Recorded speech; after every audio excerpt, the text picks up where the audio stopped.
نحمده ونصلي على رسوله الكريم اما بعد فاعوذ بالله من الشيطان الرجيم بسم الله الرحمن الرحيم ربي اشرح لي صدري ويسر لي امري واحلل عقدة من لساني يفقهوا قولي اللهم فقهنا في الدين اللهم انا نسألك علما نافعا وعملا متقبلا ورزقا طيبا۔ دنیا پرست عالم کا انجام۔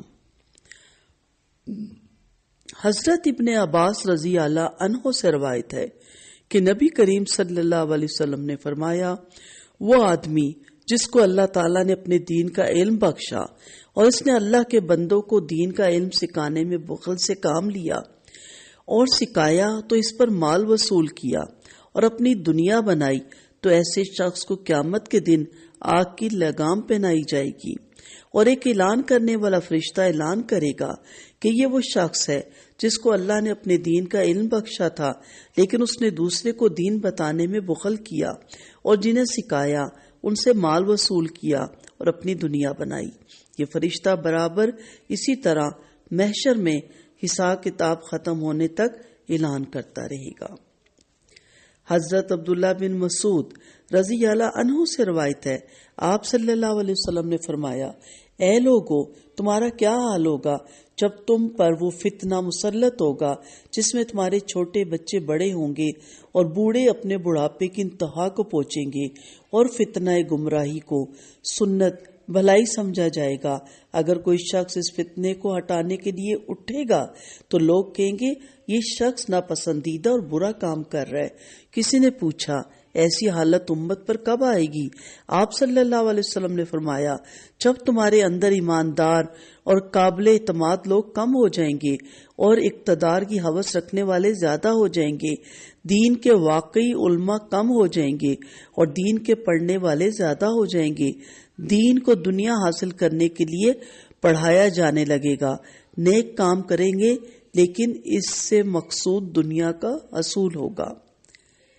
اس کی تشریح میں علماء لکھتے ہیں، فتنے سے مراد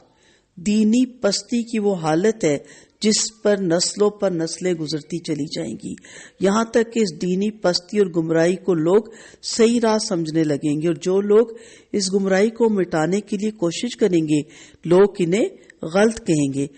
یہ لوگ جو تحریک لے کر اٹھے ہیں وہ باطل ہے اور ان کی ساری تک و دو غیر اسلامی ہے۔ یہ کیفیت جس کا ابھی اس حدیث میں ذکر ہوا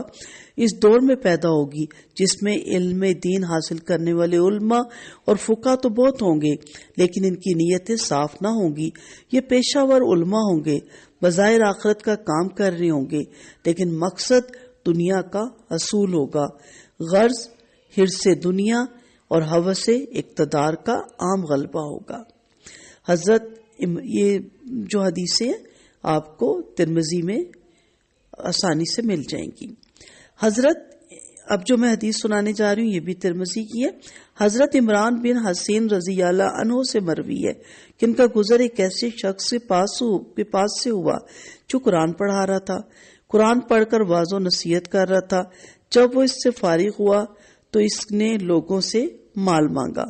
یہ منظر دیکھ کر عمران بن حسین رضی اللہ عنہ نے انا للہ و انا الیہ راجعون پڑھا اور پھر کہا، میں نے آپ صلی اللہ علیہ وسلم کو یہ ارشاد فرماتے ہوئے سنا،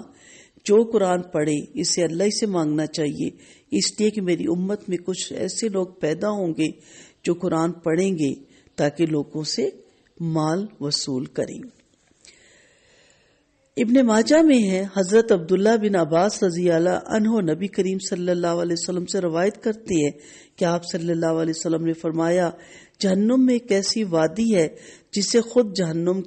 بھی ہر دن 400 بار پناہ مانگتی ہے۔ یہ وادی گڑھا محمد صلی اللہ علیہ وسلم کی امت کے ریاکاروں کے لیے تیار کی گئی ہے، کتاب اللہ کے عالم کے لیے، صدقہ و خیرات کرنے والے کے لیے، بیت اللہ کا حج کرنے والے کے لیے اور اللہ کی راہ میں جہاد کے لیے نکلنے والوں کے لیے۔ یہ تمام جو میں نے حدیثیں کوٹ کی اس کا مقصد صرف اور صرف یہ ہے کہ اخلاص نیت کی